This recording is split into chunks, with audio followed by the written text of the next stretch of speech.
அவனுடைய மகிமையான வருகையை அல்லது வருகையின் மகிமையை பொறுக்க முடியாதவன் சத்துரு. அதனாலதான் ரகசிய வருகை என்ற ஒரு புதுமையான உபதேசத்தை அவனே திட்டமிட்டு கத்தோலிக்க சபையின் வழியாக அவன் கிறிஸ்தவத்திற்குள்ளே புகுத்தி விட்டு விட்டான். இது உங்களுக்கு தெரியுமா? கிபி 16ஆம் நூற்றாண்டில தான் இந்த ரகசிய வருகை என்ற உபதேசம், அதில் குறிப்பாக மார்ட்டின் லூத்தர் தொடங்கின அந்த சீர்திருத்த இயக்கம் ரெஃபர்மேஷன், அதற்கு அப்புறம்தான் இந்த ரகசிய வருகை என்ற உபதேசம் தலையெடுக்க ஆரம்பித்தது. அப்போ இப்படி ஒரு தந்திரமான உபதேசத்தை அவன் ஏன் புகுத்தினான்?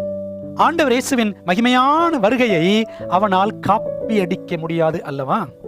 அதனால என்ன செய்யறான்? இந்த இரண்டாம் வருகை என்ற உபதேசத்தை, மகிமையான வருகையின் உபதேசத்தை அவன் திரித்து இன்னொரு தப்பான உபதேசத்தை இனி கிறிஸ்தவத்திற்குள்ளே புகுத்தி விட்டிருக்கிறான். இதை பெரும்பான்மை கிறிஸ்தவம் பின்பற்றுகிறது.